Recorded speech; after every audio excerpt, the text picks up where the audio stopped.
Hello, everyone, and welcome to the latest episode of the Modern Brewer podcast with me, your host, Chris Lewington. As with all good podcast episodes, I'm going to start with an apology. Once again, I've let the once clockwork release of the Modern Brewer podcast slip. So I do apologize to those who listen regularly. But as you all know, I actually have two other companies that I run, Brew Resourceful and Brewing Trade. And they are both getting much, much busier, which is honestly great, something I'm really, really happy with. But what it really does is it eats into my ability to run the show as I previously could. So with this in mind, I will be stopping the Modern Brewer podcast. And only messing with you, there's absolutely no chance I would do that. But I will be moving to monthly releases instead of the bi-weekly ones that it's currently been. So that's it. Drama over. In this episode, to bring you back into positivity, I have an icon of the brewing world with me. Working her way through the most respected, historic, and impressive breweries the UK has ever seen, she started her career at Smiles Brewery, then to Fuller's, where she left as head brewer in 2019, became the head brewer of Bath Ales, and is now the brewing director to St. Austell's. There won't be a person listening to this who won't know Georgina Young. She is truly iconic and someone I have respected for so long. Actually, when I reached out to Georgina to come on the show, it turns out she herself is an avid listener, which I was first just so stoked about. I was like, what? Because on reflection, I think I was just so impressed that someone who started their career in pre-2000 and is the brewing director of one of the country's most respected breweries, is still trying to absorb latest trends, listen to how others run their breweries, and challenge the way that they think. So it is absolutely apt that in this episode, we're going to be talking about learning and development from one of the most impressive brewers this country has ever produced. But just before we get into it, I want to take a moment to talk about yeast, fermentation, and the science behind making better beer. Today, we're diving into AEB, a company that's been pushing brewing innovation for over 60 years. AEB started in winemaking, but has become a leader in brewing solutions, working with breweries worldwide to enhance your yeast selection, better your fermentations, and increase your process efficiency. Whether it's a crisp lager or a hazy New England IPA, or even a non-alc, they've got yeast strains and fermentation tools designed to enhance flavor, improve consistency, and reduce brewing costs. From brewers like Northern Monk, Pigeon Hill Brewing, and Nils Oskar Brewery have collaborated with AEB on brewing projects, from yeast selection to filtration and stability. Their Thermo brew range is tackling low and no alcohol beers, bringing in citrus and tropical notes where traditional strains fall flat. And if you're struggling with haze or stability, AEB's clarification and filtration solutions help keep your beer looking and tasting its best without compromising foam retention or aroma. For yeast nutrients and process optimization, AEB is bringing science into the brew house in ways that make better beer and brewing smarter. Want to learn more? Check out the link in the show notes. Okay then, listeners, here we are. Please welcome to the show, Georgina Young. Hi, Chris. Nice to see you. Nice to see you. And I will now start calling you George, as we just talked about. For most people in the industry, they know you as George, right? That's absolutely right, George. Yeah. I personally think probably everyone who's listened to this already knows you. But for those who might not know who you are, can you just give us a little bit about your brewing journey and how you got to where you are today? Fine. Well, I started at school in Bristol and really enjoyed the sciences, went off to uni in London to do biotechnology using microorganisms for industrial uses. That's the art of quite a few years ago. And there was a class where we talked about beer, and I thought this is quite interesting. By this point, a young man had introduced me to real ale in a local West London pub on the river. So that the things were sort of working together quite nicely. And And then actually it was a family friend of my parents who said, well, actually, I work in the brewing industry. Would you like to see a brewery? So I went to look. It was the old Mortlake Brewery, actually. So I went to see the Mortlake Brewery, where you go up in a lift to the top of the cylindrical vessels. And this was just like, this is just awesome. I reckon, this is what I want to do. So I was really lucky. I went off to Heriot Watt to do a master's then after my biotechnology. And you come out of Heriot Watt without a Scooby how to brew back then. So I then went back to Bristol, to my hometown, and worked in a small microbrewery, as that's what they were called, the late 80s, early 90s. Lasted about a year there because I was just, not doing the business any favours with the length of time it took me to dig out the mash tun. And, drive the spent grain lorry and clean the cask. So we parted company after a year, and I went to Brewing Research International, just outside Redhill in Nutfield, the research organisation.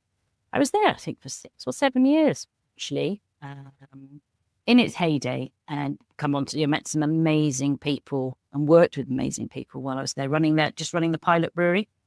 And then from there, a few jobs offers came and went. Some I was successful with, some I wasn't. But for Fuller's, when they needed a young production brewer because Mr. Jury was retiring and John Keeling was being promoted to Brewing Director, I was taken on to learn the ropes, work on the shifts, and did that for 7 years.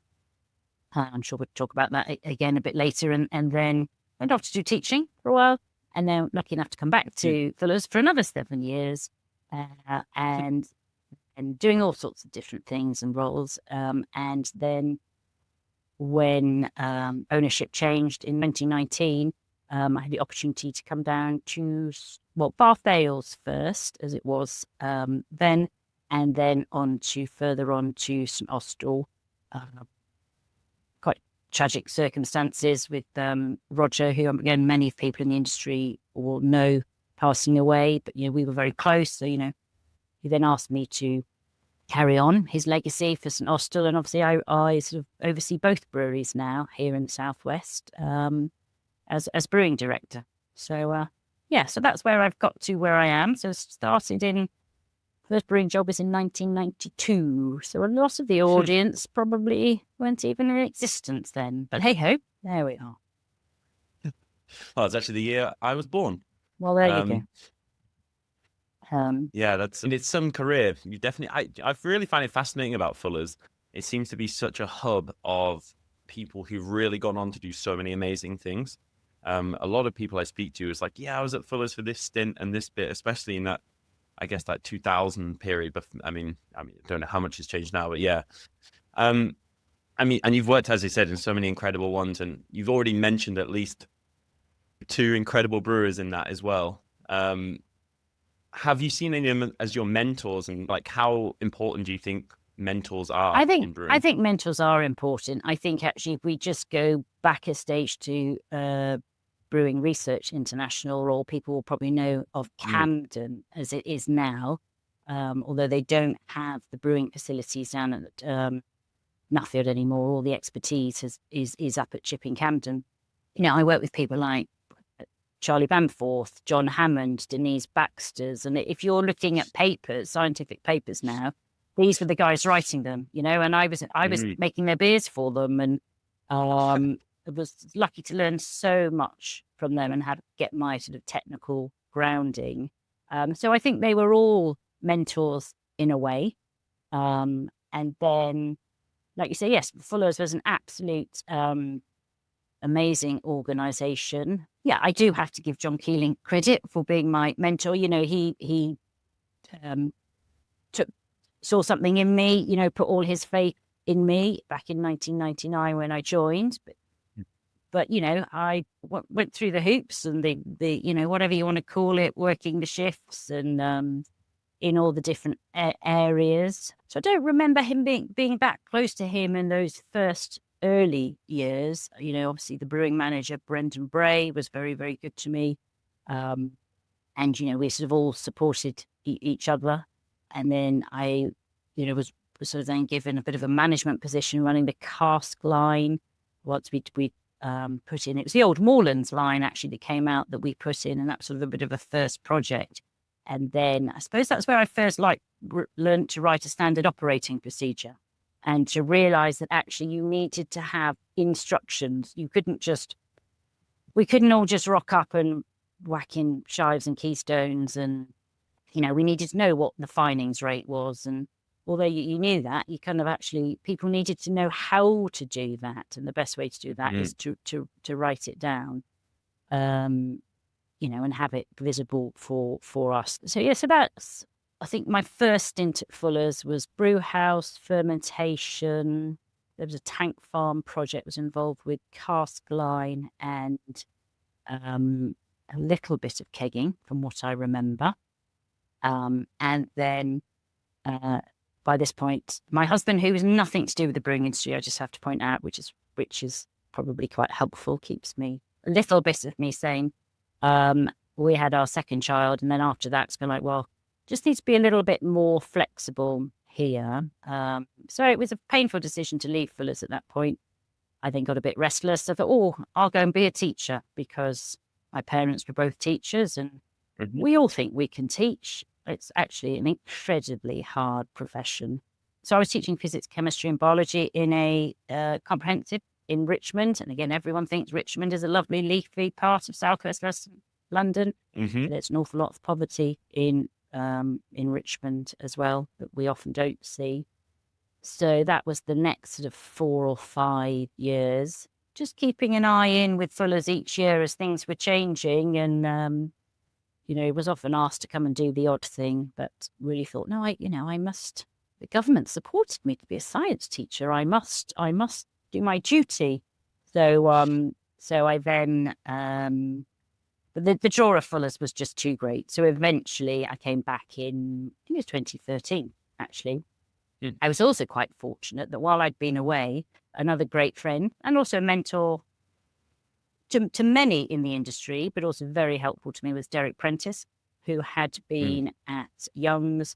So he had been holding the fort, if you like. I mean, there had been some changes while I'd been away, but not too many that I couldn't get my feet back under the table quite quickly. So yes, Derek, again, very useful. We had quite a long overlap when I came back, which was fun. And then, back on my own again. And then I think that's probably when I had more contact with John, and knew that I needed to go and do brewing and packaging as well, to really get that whole complete picture. Because I suppose I was lucky knowing that the succession for John was me, as long as I played my cards right and could demonstrate that I was, I say tough enough, but I think they were looking for a little bit of that. And also have enough commercial acumen and make those challenging decisions, because brewing, as you know, is all about balancing decisions, whether that's quality, we don't balance quality, do we? But it's efficiency, capital investment. It's just such a fine line, isn't it? We know we can save money by then reducing quality, but that's not where we want to go. And but again, supported by a really great team at Fuller's, first time round and second time round. You'd like to think there were people that I brought into the team who've gone on to do great things as well, which is good. And then I think, again, opportunities could have been quite exciting under the new ownership in 2019. But again, a great friend in Roger saw an opportunity for me, knowing I was from the West Country, to help out with Hare Brewery on the site where Bath Ales was based, to get that brewery really up and running. They'd invested a lot of money, and it is an amazing brewery. It's actually where I'm sat today. And, so that was the first task. And then Roger was sadly sort of out of the business quite soon, unfortunately, with ill health. So, then working with the new team at St Austell through COVID, so all that was really tough. Those that first year, sort of 18 months for any business, doesn't matter what size. Anyway, I think we did sadly lose Roger in 2020, but the business, came through it well, and again built a new team here, especially in the brewing department, and things are going well, so it's good. So yes, I have been blessed with mentors along the way, whether they've been official or unofficial. I've also had a bit of coaching along the way, which I've never quite know what to do with a coach, if you know what I mean. I think you have to have something really specific with especially if they're external. But you can see by my face, I'm screwing up my nose going, I don't really get, but maybe it wasn't necessarily the right connections, but so. Yeah, I mean, that's some big hitters in there as well. And I mean, no doubt that's on your career, but how many people you've helped on their career as well, and being a mentor. I mean, I'm personally a big fan of having a mentor. I had them in brewing. I obviously was internally. I don't think I've had an external one.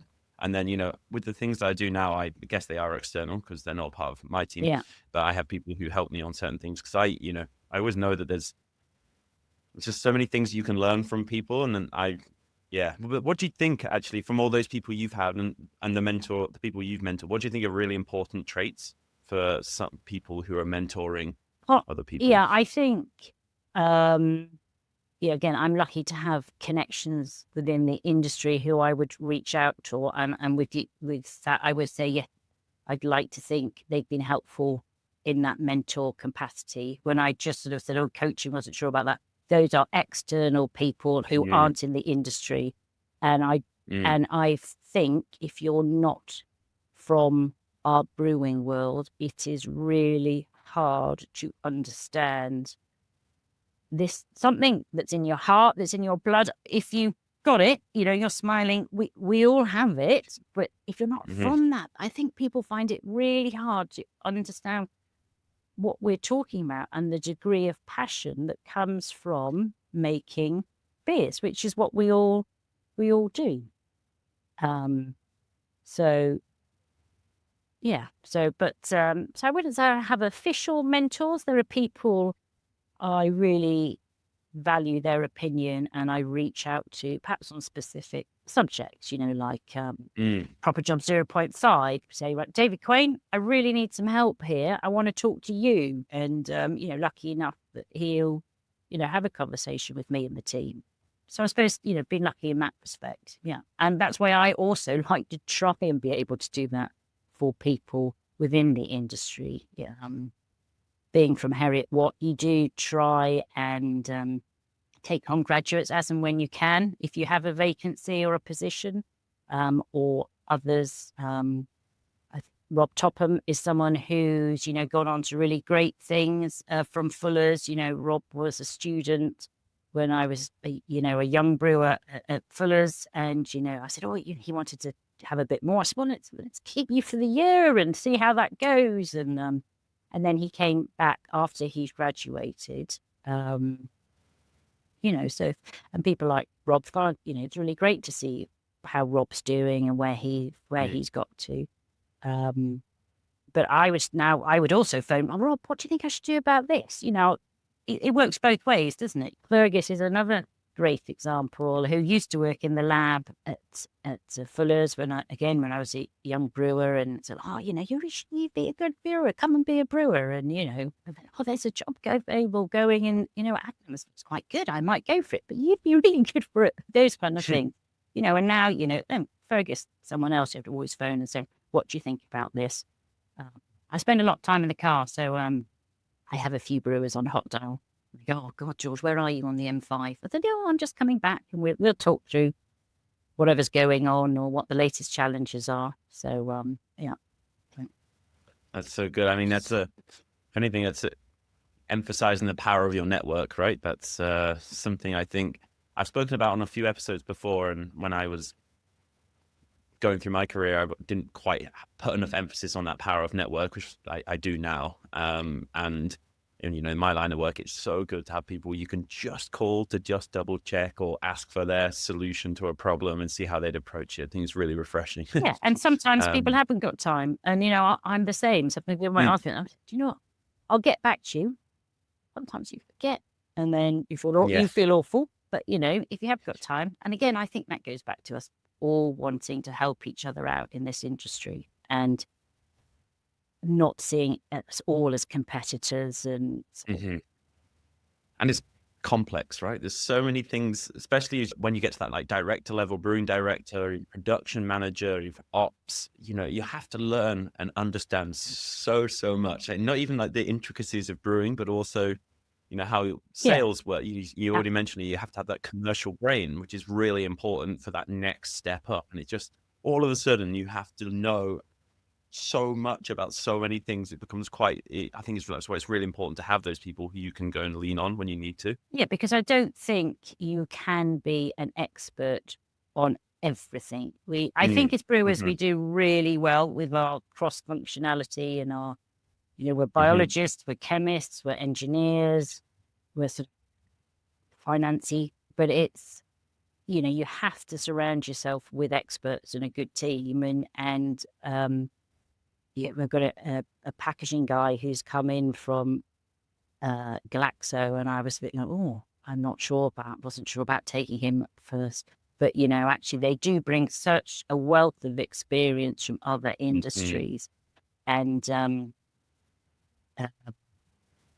what's my point? My point is, actually relying on those experts around you, because you can't do everything. So, but he's very surprised. Here's my point. Sorry. Here's my point. Just really surprised that we do share in brewing. And if you want to Mm. phone someone up from another brewery, sometimes you might not even know very well and say, could we come and have a look? How are you doing that? And you just reciprocate. So, Yeah, I always say it's our industry's superpower absolutely. is being able to share, Mhm. because that's how we learn so quickly and grow so much as an industry. Is we just so Yeah. collaborative. Whenever I speak to external suppliers, they're always like, "Oh, do you think they'll be okay with this?" And I'll be like sharing this. I'll be like, they're not only that, they'll be like actively encouraging people to come around and look. Yeah. It's completely completely different. We're showing off in a like a nice way. And I mean, yeah, and those relationships with malt suppliers and hop merchants, we know the ones we're talking about. They are such friends, and they're so technically capable and able that they help you as well. So, absolutely. Did a whole episode on that with Andrew Patterson, actually. all right, hey, yeah. Um, yeah, I was really good on like know your suppliers, Mhm. because it's their level of expertise Yeah, in that niche. yeah. It's really, really good to lean on. So you don't have to necessarily know it all. You can just tap into it when you need it. And challenge it and say to you, okay, you might be the experts in no low yeast, and a great example there. But actually, what about this? What happens if that goes? Tell me how Mm, your yeast will perform here, and what if I do this? You do have to challenge them as well. So, but yeah. yes. Yeah, absolutely. So George, you mentioned right at the start, you went to the Heriot Watt Masters Mhm. program. What are the, formal or maybe informal training have you undertaken like throughout your career, and which ones have had like the most impact? I mean, I assume Heriot Watt had a big one on you, but Yeah, are there any others as well? now Herrick Watt did, and I was a bit unjust in the beginning, wasn't I? But you then come out into reality, into a real brewery, and you go, whoa, blimey. Mm, Okay, how does this? I've learned all about mash filters, and suddenly I'm dealing with a little mash tun, or it's yeah, putting it into practice is really, really important. I think because I mm, took that time out of the brewing industry as well when the kids were younger, to me, then getting my knowledge back up, I completed my Institute of Brewing Masters program, and I'll probably talk about that a nice. bit later on, because that just gave me the confidence to go, okay, I need to be able to design lines and, packaging lines, and I need to know, work out OEEs and efficiencies. And I didn't necessarily go back and relearn the Krebs cycle, but, it just it gave me the confidence to carry on and pick up where I left off. I still think if I hadn't been out of the industry, I'm sure I would be much stronger technically. But again, I surround myself by a really strong team, Mm, so I don't have to, you can't retain all that knowledge when you're not doing that day in, day out. You have to leave that to the experts in your team. And I think also, if you think about it, I suppose I was taken on in 99 to work through and to be the next brewing director and head brewer at Fuller's. But, so I took time out, then I came back in. So and then I moved to St Austell, where I hadn't grown up in that brewery. So when I first got to St Austell, I thought, I've got to do shifts. I've got to, like, no, you don't need to do that. So I'm not going to be the person on the shift doing the, doing the actual brewing. So once I relaxed into that, life was a bit easier for me. But I do remember when I did return to the brewing industry in 2013, going on a tour around a small brewery, and the head brewer didn't know where the light switches were to turn it off. And I thought, gosh, you obviously don't know your brewery and your process very well. So I've always been never going to be the head brewer who doesn't know where the light switches are. But I'm going to know, so I'll know enough to get by. Fortunately, the light switches are all on sensors these days. However, that's not the point. I learned an important lesson. And I think that's the thing, isn't it? You've just got to keep learning your lessons along the way. So, yes, I am lucky to have been supported through the Masters. And also, again, at Fuller's, we had some amazing training at Cass Business School from a business point of view. Yeah. That's great. I didn't know that was it's quite unusual, I think, from my understanding anyway, to see people who are going into that head brewer production manager role to go and get external business training. Not just brewing, but actually that's really powerful. When you were talking then, I was thinking back to when I was going through that process myself, and it was, I kind of realized that my brain only has a finite amount of things it can retain, and almost becomes a disservice to my team if I try and learn every single thing about, let's say, the current yeast problem. I was like, it's much better to let someone who has that capacity to do that, and I can take a step back and do other things like the wider business needs. I learned like I couldn't retain everything as much as I would love to be able to. So yeah, I really it felt a lot to me, that. I think you How do you just think? recognizing that, and Yes. relying on the teams, and that's why we have our teams and build teams, and that's really important. So Absolutely, and it's part of their development as well as yours, right? It's kind of like double-edged. I mean, you said you started back in 92. Was that correct when you started? How do you think learning has changed in the industry since that moment to kind of where we are now? Yeah, you're right. Actually, 92, 93 was when I was at Heriot Watt. So I think it was you turned up to a classroom, you took your notes, amazing to, be taught by Jeff Palmer and things like that. But it was all a bit of a whirlwind. You did your essays and you did some practicals, and that was it. Whereas I think also, having been a teacher myself, it's much more interactive now. And I think learning is changing to be much more adapted to what we need as an industry. I don't want this to turn into a sales pitch for the Chartered Institute of Brewing and Distilling, but I think what they're about to do is really exciting, using lots of digital learning and AI, and just completely break down the master's module so that it won't necessarily be exam based, because actually we don't do exams. You use portfolios of evidence, and you're dealing with so many different components: project management, finance, sustainability. Just again, being able to demonstrate that you've used that in brewhouse fermentation and processing, is much more valuable as a learning tool than slogging your guts out doing exams. So Yeah, I mean, I agree, and a lot of it comes down to how you learn as well. Yeah. And actually, if you look at a lot of brewers, they're not learning from textbooks. It's not necessarily how that, a lot of people, kinesthetic learners, visual learners, like to be and see things. And I remember when I did my diploma 1, and it was just like, at the time, it was like just a block of text. Yeah. And then it was, here's 10 past exams so you can figure out what questions they're going to ask. And then you can try learn enough to pass it. And I remember like there was a cell structure of like a barley grain on my wall for like weeks. And as soon as I finished that, I thought, turf that thing up, threw it out. And at no point in my career have I gone, oh, let me help you solve that problem. Let me just draw the cell structure of a barley grain.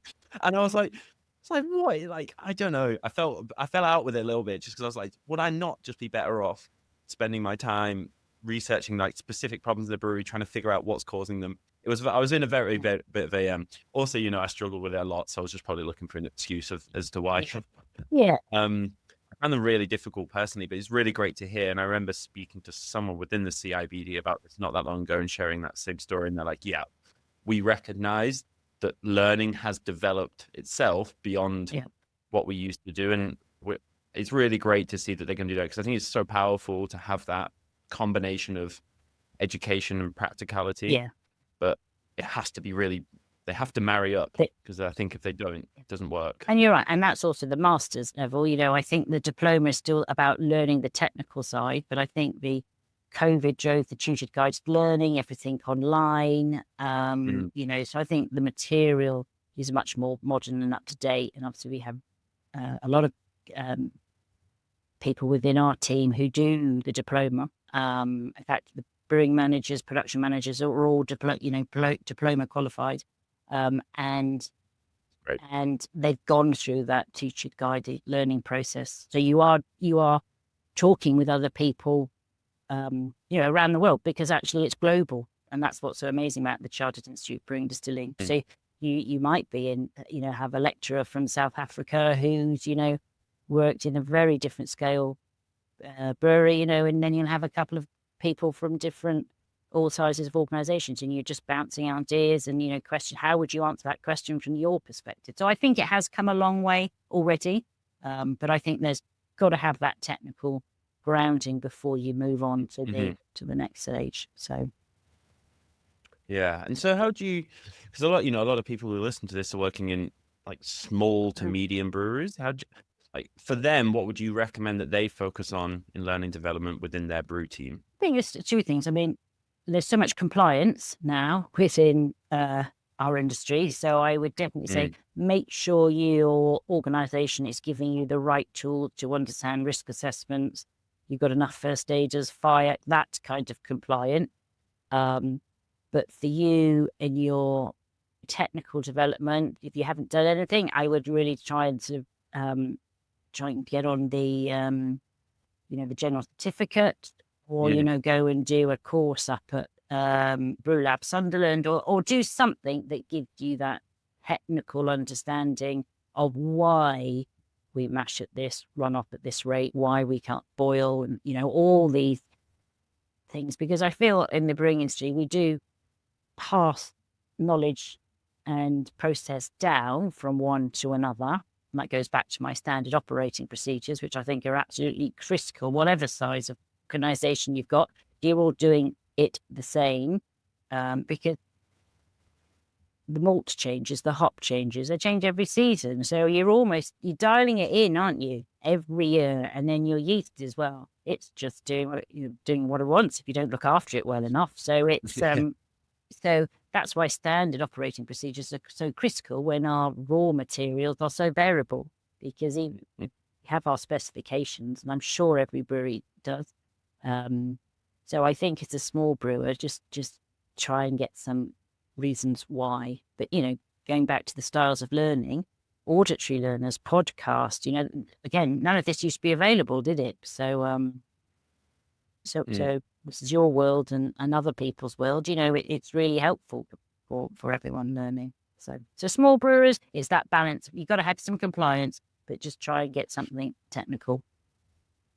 Yeah, it's a really nice point actually on compliance. I probably wouldn't have thought that as the first one. I actually completely agree, especially fire safety, risk assessment, stuff like that. It's so important on every level, because it's kind of the be all and end all of people's safety, really, isn't it? It is really, and it's something, I suppose, again, came to me late, if you know what I mean. But you know, it's something we really champion now. but then there's also, utilities and water, and, there's so much compliance around boilers and all. You're an engineer. It's just like, whoa, that's so, yeah, as well. Yeah. And it's funny you mentioned like podcasts and stuff as well. I think that's when I used to listen, still kind of do sometimes, the MBAA one, the Master Brewers Associates in America, of a mouthful of an organization, but I actually love their resources. I thought they were so good, so modern as well. Like, it's often I was reading those or listening to those podcasts and reading the papers and thinking this is exactly the issues that I'm facing in the brewery today. And that's kind of the good thing, to have that balance really between that like really entrenched technical information and a bit of modern, because things move so quickly in a brewery, and in the craft beer world, in all the beer world, it moves quickly. And I thought that the MBAA especially was such a good technical resource for me when I was there. Yeah. Their podcasts are quite good, aren't they? They you've got to get your ear in, because they can be, they are quite American, and they can go on a bit. I loved when there was one on my captain. They kept calling Whirlpool Trub Trube, and I was like, "The hell is a Trube?" 3.8. I was like, "Oh, they mean Trub." That was really essential information to understand. I was like, "You kept saying like getting rid of the Trube," and I was like, "What on earth are they talking about?" So funny. Yeah. And I had to listen to each one about 3 times as well, because I'm not an auditory learner. But I had to listen to each one like loads of times, but I would get there in the end. I thought they're really good. Out of interest, because I think sometimes I speak to brewers about learning and development, and some people are like, well, the brewery that I work at just can't really afford, to put me through the course, or they're struggling, etc. But like, who do you think is responsible for learning and development? Do you think it's the responsibility of the brewery, or do you think it's the responsibility of the brewer, or maybe a mix of both? It's definitely a mix of both. I think, your company should be offering you some, like I say, some of the compliance and necessary training there. I think if you want to get on and do something technical, hopefully your brewing company would support you, but I get sometimes they don't, and sometimes you might be funding it yourself. There are the odd grant out there again, and scholarship, to look out for. So I get that it's hard in a very small brewery, and so I think that's want to learn, because again, this is all self-study, and it's all in your own, majority of it's in your own time. That has to really come from you as an individual, because it's all these things are a big commitment. So yes, they are. I've always been fortunate. Thornbridge helped put me through the GCB when I did that. I actually loved that exam. It was probably my favorite exam I've ever done in my life, because I was reading the material going, I now understand why we're doing everything we're doing. Exactly as you said earlier. I've always seen like brewers who come through the 2 different routes into the industry. I would say there's probably 2 clear routes, which is the Heriot Watt or educational route into brewing, and then the starting the brewery and then learning how to work in a brewery, and then applying that technical knowledge. Either way, I've always think there's like 2 routes. You either get, as just you said, you get out of a Heriot Watt or something, and you go like, okay, now I need to work in a brewery, and you've got all this technical knowledge, and they're like, but you need to take off 100 tri clamps today. Like, well, how do I do that? Exactly, because you don't learn that at university. So that and that's why I actually think you still have to go and have that experience, on the brew floor, and and in the cold block, and and go and do that. So what I'd love to talk about now a little bit, George, is about brewers today. And for someone who's seen and trained and promoted so many people, like, how do you spot potential in someone on the brewery floor, and what sort of traits do you look for? I think it goes back to that passion that we were talking about, and I think all brewers have to be able to multitask, don't they? You've got your mash going on, you've got your hops, you've always got more than one brew on the go, and your fermentations, and you're running down to the lab. So I think people who thrive on that is what we look for. If the individual looks like it's all a bit too much like hard work, well, this might not be for you. Touch wood, but I can imagine that's what But also you'll be able to articulate it. And if you can't articulate as well what you're doing or the beers that you're making or how you're making it, I think that probably to me also shows I don't quite understand it as well. Maybe that's me being a bit harsh, but and also, I think we all have to see how it fits into the wider industry of hospitality. So so that's what I look for in people starting out. Have they got that attitude, and we have taken on quite a few apprentices over the last few years at both breweries, and we sort of run these assessment days and we're not always looking for people who've got homebrew experience. It's just really looking for that can-do attitude and, get it right to 9 out of 10 times. Because it's hard work as well. But, your hard work is rewarded by that wonderful feeling that we've made something that people are going to enjoy. So, yeah. One of the best products in the world to make, I think. Absolutely. We're not here for money, to put it that way. But, so... Sadly not. No. So, So it's that passion. That's what you look for. It's that spark, really. And again, going back to the earlier question, people who do want to get on. Now, I know you can't all be the next brewing director. And, I felt like that as well for quite a while. So that's, you do... you want to see people move on, and benefit other businesses and things like that along the way. So, like you say, it's all one industry at the end of the day. So it is, yeah. And what do you think for a brewer is one of the most underrated skills? Again, sometimes you want to say, Excel, but so true. I think I probably that's probably just to be able to articulate what you're doing. I've met some very, very clever brewers in my time, but just haven't watched them run around like, and what are you doing?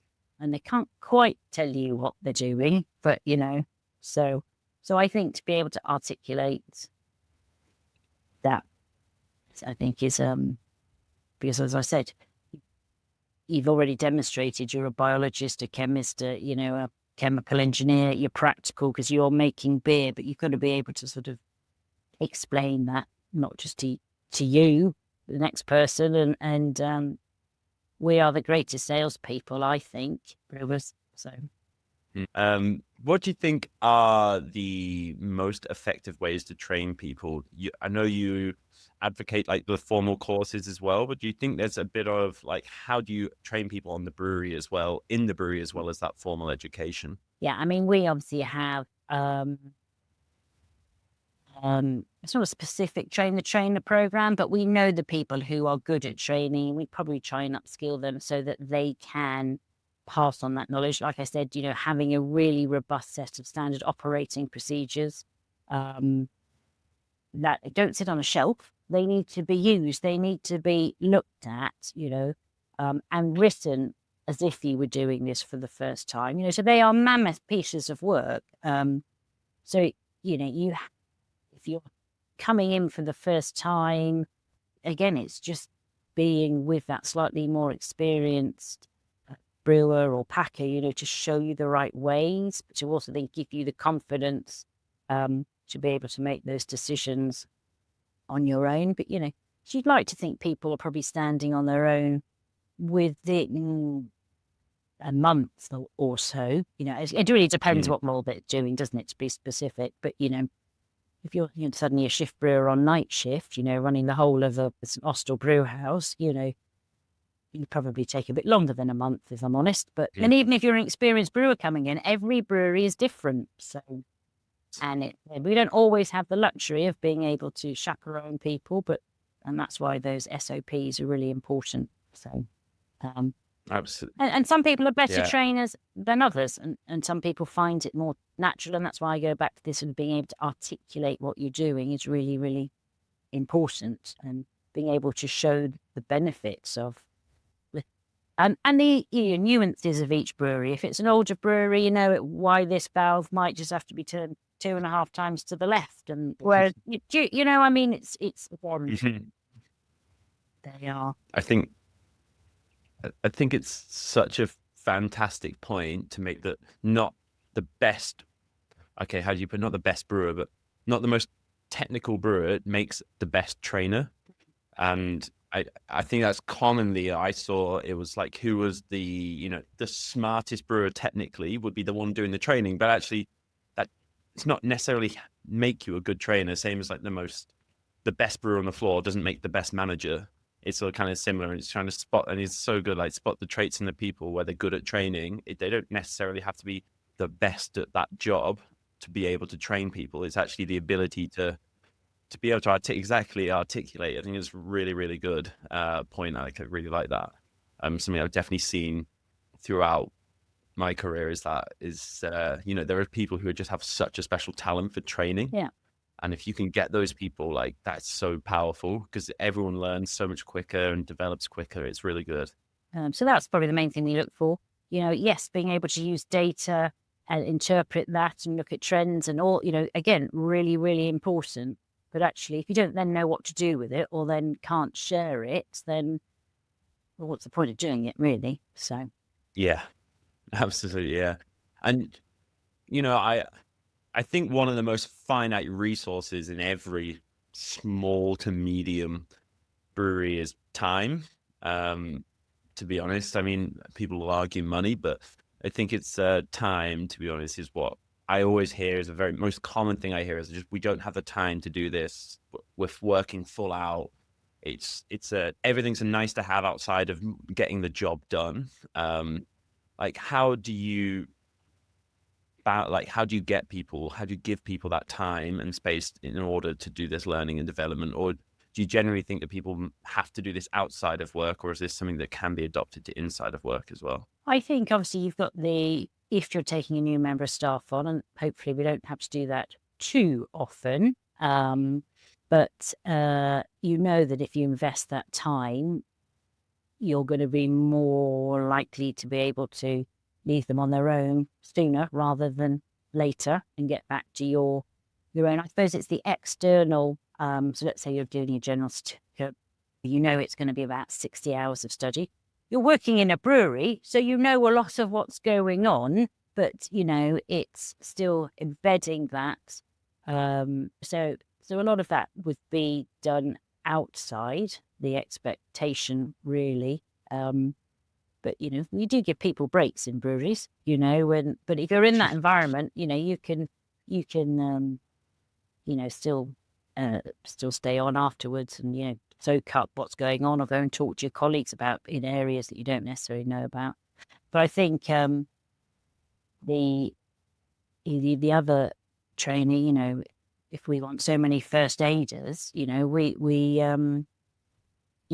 we have to make time to do that. But, to me, half the benefit of the technical training is actually you get time back, because you're then working on right first time principles. So you're then not making as many mistakes, having to do blends, make another beer because the color's out, or the fermentation is slow, or, so actually if you're always working on that principle of let's get this right first time, that's a real benefit of doing this training. So you do get a bit of time, get a time back. We all know things go wrong and things break.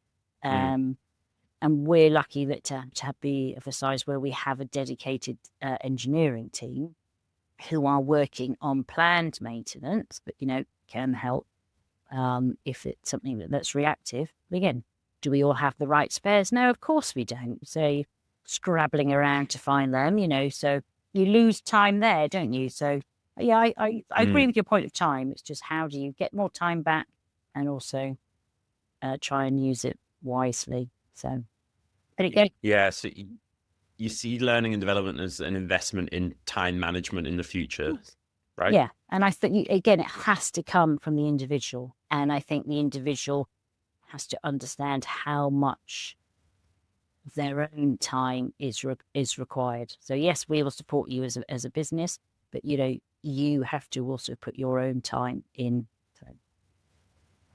So. Yeah. Do you think there's any I guess do you have any training tools that you use? Any training systems or routines that you use in order to help people learn on a day-to-day or week-to-week basis at work? I mean, that's, we do tools that we bring in. I'm not sure if they were training tools. They're probably more, like 5Y and, systems and little bite-size models that we try to make life a bit easier for ourselves. If we look slightly across the business to, at the pubs, inns and hotels, there will be the training going on in there. We do have an online learning platform called Thrive. So there would be training videos on there, tasting notes, how to pour a pint, how to look after the cellar. So I suppose that is a tool, we're lucky that we have. Cool. You have standard material that comes with it, like COSH assessments or, but, we're working on building our own material there. I suppose that's probably our biggest. It's also our sort of communications platform across the business.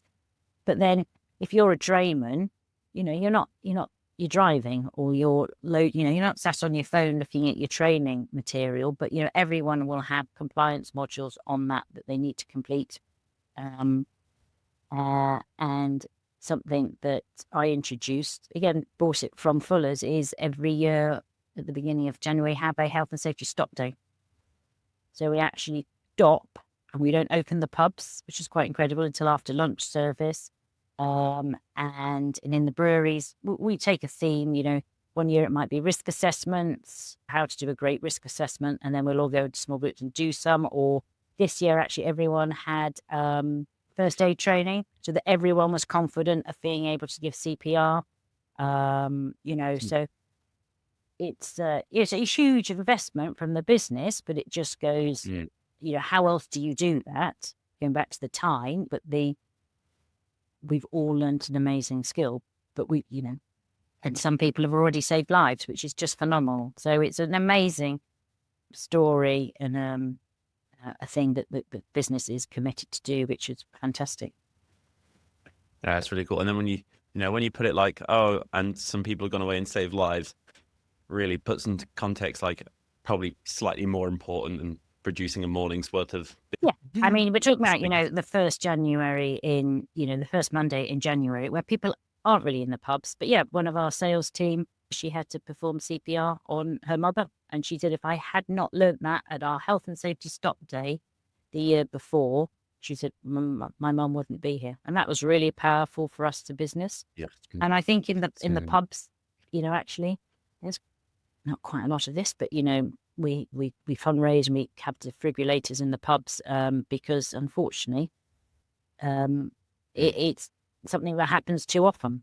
So anyway, we digress a bit from brewing, but again, there's still some examples of training, and maybe where I suppose it's both types of training that I think I would say one needs to focus on. So yeah, absolutely. And again, we get in our little beer bubble sometimes, and the importance of getting beer out the right quality, the right thing, and then sometimes there's things that are just slightly more important than that. And that's actually an amazing story. That's really cool to hear. Yeah, I really like that. Again, just puts things in perspective, lets you zoom out a little bit, which can be quite powerful as a personal tool. Sometimes I find. I'd love to now talk a little bit about the future of brewing, George, and or not future of brewing, but the future of learning in brewing. And we briefed over maybe a little bit about how the CIBD is going to involve new tools, AI. Everyone's wanting to introduce this now, but how do you think these things are going to impact the learning for a brewer? I think hands-on brewing is always going to be the biggest learning tool that we have, because breweries I can't ever see a brewery being fully going back to continuous fermentation and being run by bots. It's always going to have an human input, isn't it?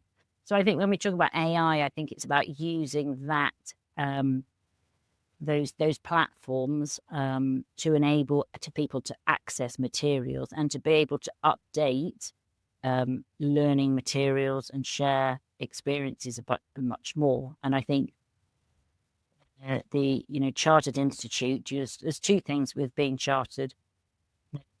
Just the continuous development of professional development, which I'm really excited about, because I haven't done the traditional learning for a while, so keeping up there with what's going on, and breweries being able to share and using AI to be able to share their own experiences, and I think the new CIBD has definitely gone out and talked to customers and and brewers, what do you want, rather than back in the sort of 60s, 70s, this is what we're going to teach and this is what you're going to do. Going back to your point of, you must learn to be able to draw a barley grain and be able to tell the pericarp and the enders, blah, blah, blah.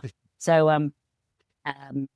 I think that's really very exciting. And I think, again, with the masters, breaking it down into those components, that whether you're a small brewery, leading that, or, on your way up the ladder in a larger organization, being able to demonstrate all those components that we have to do. Got your technical knowledge, as you and I talked about, your brain is full of all this stuff, but you're then having to apply it through project management, through finance, through sustainability methodology. I can't really, and we talked about Excel and skills and data, looking at data and all of that, and being able to demonstrate that. And then really perhaps even specializing in particular areas of the brewery, because not everyone does the whole supply chain from raw material into final pack into warehouse. You might actually be focusing, just in brewing, but going into a deeper level. So I think, that's where technology and learning will be able to be able to help us all. So it's a bit more self-select rather than you all have to do everything. Yeah, that'd actually be really good. Think about it like that. It'd be really cool if you could always pick your speciality and instead of trying to learn everything all the time. Yeah. Yeah, and I just got a question, because about the master brewers, so you were mentioning earlier, is that more to do with how to run a brewery rather than how to problem solve or become a better technical brewer? How does the master brewers actually look? I've obviously never done it myself. I think it's it's all going to be launched quite soon, but I think it will offer something for all of those roles that you just talked about, whether you're in technical, because not everyone is going to end up as a head brewer or True. but it's again about taking those components in the areas of the process, the brew house, fermentation, processing, packaging. Then you've obviously got the supply chain that we all deal with quite a lot as well. We've got the suppliers and the raw material. But like you say, specializing, is your speciality sustainability, for example? So you might then choose to go deeper on sustainability in all those areas, and have more access to be able to create a portfolio of evidence, especially if you're working for different breweries. So it makes it a lot more accessible. Yeah. So yeah, watch really this cool. space. I think it's going to be really, really exciting. So, and that would also, could I also assume that would apply to, I don't want to say size of brewery, but there is a clear difference on how a macro brewery approaches making beer compared to a craft brewery, right? So I think for me, there is a difference. I mean, there are a lot of similarities, but I think there's a pretty big difference. And the problems that are faced in a macro brewery are often not the same problems that are faced in a smaller to medium-sized craft brewery, for example. So would that level of customization also be able to, so someone who just cares about that small to medium-sized craft brewery and has no aspiration to technically be or understand what a macro brewery does, but would they be able to also specify that, do you think? yes, I do. And I think because actually it's going to be about giving portfolios of evidence. And I think, it's not going to be about going into an exam room for 3.5 hours. Yeah. It will be more like open book questions. So you can then, if there is a question based on a brewery that's a different size to yours, then you having the, time to go and find out about it. And it is very much about having mentors around the industry. And I think that will be a really good partnership. And this is where the professional development that and the short courses and things like that and the technical meetings that the CIBD will be offering will also support the learning, not just through the masters, but diploma as well. So like I said, it is turning into a sales pitch, really, isn't it? But I think it's the reason I got involved with the Institute is again because I feel strongly about training, and it was such a benefit to me coming back into the industry, having had some time out. Just making, like I say, it's about modernizing it and making it more relevant to today's world, because there is discrepancies between our size of organizations and compliance, and legislation. Let's not go there, and EPR and all sorts of, and waste management and, card and bottles, it's, there's a lot going on.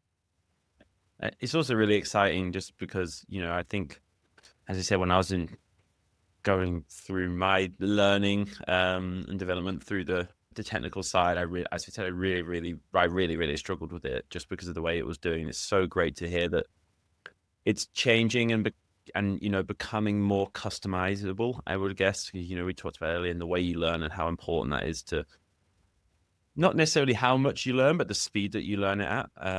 That's really, really great to hear, actually. And, it's not going to be, there's also plenty of other things that people are already doing in their own time that can help with this. There's already resources, AI tools that you could use now that can also help you with learning. I will definitely caveat, you've got to be careful with ChatGPT. I think I've read this, one of my favorite things I ever read about Chat. I use it all the time, by the way, for many things to do with work. So I'm not I think it's an amazing tool, but it's when you're a specialist in the subject and you ask ChatGPT a question, you find that it's nearly always wrong.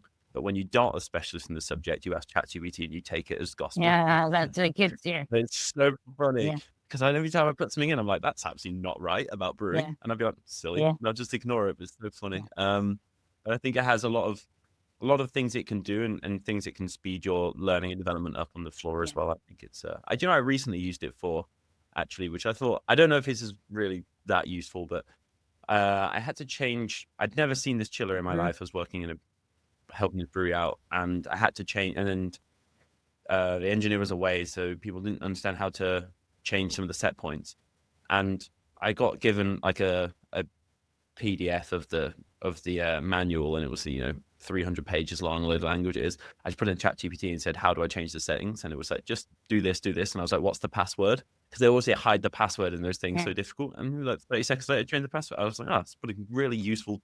Wish I had that, because always before I was like, I'll tell you what the worst, the flow meters we used to have, and they were, to change the things in flow meter was like a 45-minute adventure. And I was like, this is a really easy way of saving time here. And like you say, it's sharing examples like that really good. We made a recipe last year using ChatGPT, and actually, I would I'd get it to do some scheduling and things like that, fine. But actually, I still think, recipes probably need to come from because it doesn't necessarily know the balance, how it's going to perform in your brew house. So, Of course. So it wrote you a recipe last year? Yeah, I think we said we've got this. Yeah, we gave it some standard ingredients, and I didn't actually do it. It was Wild Technical Brewer, actually. And we made a 10-barrel batch, and it was called Brew by Robots. Yes. I did not know. That's so cool. But I don't see us using it. That I think your example was far more useful. So yeah. Yeah, I mean, it's it's interesting. Funny you mentioned it earlier, because I can't remember. I think when I had Anchor on, we talked about AI, and he talked about the possibility of having a fully automated, AI-driven brewery. And it's a crazy concept, isn't it? Yeah, I'm not. I don't think we're going to go that far. No. I just don't think, it's probably not worth it for people, because the level of things, the decisions you have to make in a day, or the team have to make in a day, is so big, isn't it? Right. So it's really difficult you would think, to automate that, but Interesting. And it might be fine if you're starting off with a brand new brewery, but when your brewery is 175 years old and everything's grown organically, and you're kind of, you are still quite manual in certain areas and interfacing, I don't think it's going to work. Yeah, I mean, I think a prerequisite has to be, yeah, you're right. It has to be a brand new built brewery for that entire purpose to do it. I'm sure some of the microbreweries are looking at doing that. And I'm sure fascinating. Some of the tech people are as well. So while they go. Yeah. Imagine walking into a brewery that didn't have a human being operating. It'd be so crazy. I really believe the beer would not be tasting any good because everyone who works in this industry is an amazing character, and that's why we have beers. This is what Mr. Keeling always used to say: you got to have lots of characters to make characterful beer, especially cask. So, I love that. Yeah, that's really good. That So I'm gonna have just a few quick fire questions here, George. These make great social media content. And that's probably why they're here. Because I have a marketing guy who constantly harasses me to do these things. So that's what we're going to do. Okay. Something for the team, for the marketing team. We have to do that every week, right? So what do you think is one skill that every new brewer should learn early? How to do a gravity. Perfect. Love these quick fire. This is I great. was going to originally say go and work in the lab, and I do think that is really, really important. But if you can't take a gravity, we're screwed, really, aren't we? Yes, it's true. Yeah, I think working in the lab is great as well. Understanding quality. If you have a lab, like spending as much time in there with the results and how you got there, I think it's so good. Yeah, I truly love doing. What's your favorite brewing book? I am going to show my age now and say Huff, Briggs and Stevens, because they are part 1 and part 2. They are still just fantastic reads. If you learn how to draw a barley grain by looking at them. But my next thing is what's the most common mistake people make, and I was just going to answer it with trying to learn to draw a barley grain. I've really gone on that. But now. if you're not in the industry and you're not really, I'd probably say, because he's in our hearts at the moment, is Marston Cornell's Amber Golden Black book. It's a great book. I haven't read that. Thought I'd read a lot. That's great. Okay, I'm going to read that. It's going on my list. What do you think is the most common mistake brewers make when training other brewers? On bad techniques, passing on shortcuts. Yeah, not following the standard operating procedures. Not following the SOP. Yeah. Well, the SOP says to do it like this, but I'm going to show you a better way. Yeah, because I've been here 2 minutes and I know better. Yeah, fine. You can always say why. You can always, as a new brewer, say, why did we do that? And they should be able to explain why and articulate why. But yes, why do we do it like that? Yes, absolutely. Most important question in brewing and maybe life is why, isn't it? Right? I love that question. This one doesn't have to be quite as quick fire, but if you could redesign how we train brewers in the UK, how would you do that? That's a really hard one, actually. And I was thinking about this because every brewery is different, which makes all our beers different, which makes us have this choice, which makes us have this amazing industry. So how do we train everyone to be the same? So I suppose we have to, but the principles are the same. So I think you have to start with understanding the principles. And if you're completely new to it, yes, you go back to what's a carbohydrate, what's a protein, what's a fermentation, but I think, and I do think that's where technical training does have the benefits of having that standard text to be able to give us those basics. Love that. George, so is there anything else you'd like to talk about here about learning development? Anything I haven't quite covered with you? I don't think so. I think, I've rambled on and for long enough. I think, we are responsible for all our own training, aren't we? I think, yes. it's in our own gift to push ourselves where we want to go, really. So, and hopefully the companies we work for will support us through, by us. That's my little motto there. So.